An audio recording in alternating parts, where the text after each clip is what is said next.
I'm going to discuss about has and have. Use of has and have. पहले हम has और have का meaning समझते हैं बेटा। हैज और हैव दोनों का मतलब होता है रखना, यानी कोई चीज हमारे पास है, ठीक है। अब हैज और हैव दोनों का कैसे यूज करते हैं? हैज जो है वो सिंगुलर सब्जेक्ट्स के साथ में यूज होता है। सिंगुलर सब्जेक्ट्स कौन से होते हैं बेटा? ही, शी, इट या कोई भी नेम या कोई भी एक सिंगल चीज, जैसे बॉय हो गया, गर्ल हो गया, बॉटल हो गई, ठीक है। सिंगुलर यानी वन थिंग। एंड हैव जो है वो किसके साथ यूज होता है बेटा? रिमेंबर केयरफुली, आई और प्लूरल सब्जेक्ट्स के साथ। एनी प्लूरल सब्जेक्ट जैसे we, you, they, boys, girls, ठीक है, कोई भी प्लूरल सब्जेक्ट्स हो सकते हैं। अब हैज और हैव का यूज दो टेंसेस में होता है। फर्स्ट टेंस है आपका सिंपल प्रेजेंट टेंस।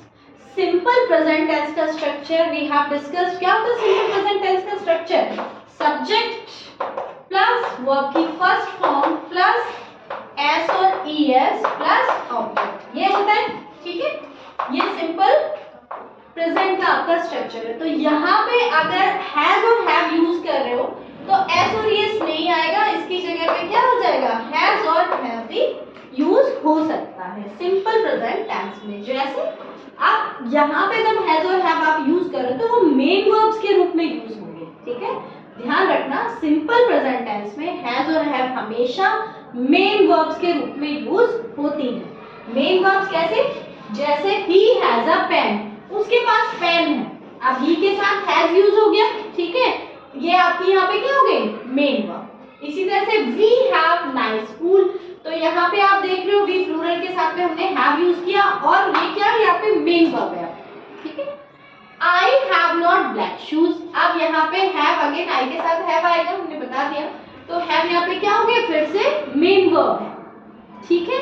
समझ आएगा? फर्स्ट यूज किसमें होता है? सिंपल प्रेजेंट टेंस में हैज हैव का यूज कैसे होता है? As a main verb.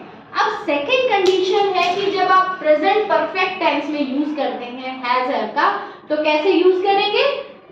As a helping verb. कैसे? इसका स्ट्रक्चर क्या होता है बेटा सिंपल प्रेजेंट परफेक्ट का?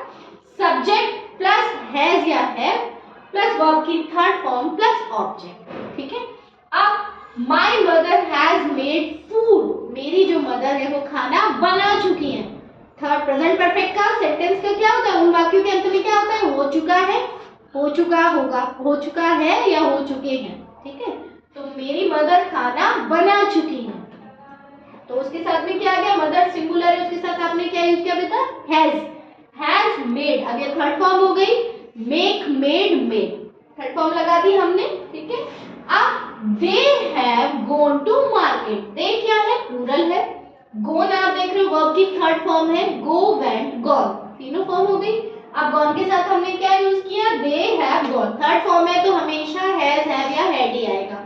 सिंपल प्रेजेंट में हैज हैव आता है, पास्ट परफेक्ट में आपका क्या होता है? सॉरी, प्रेजेंट परफेक्ट में क्या आता है? हैज हैव आता है, और पास्ट परफेक्ट में क्या आता है आपका? हैड।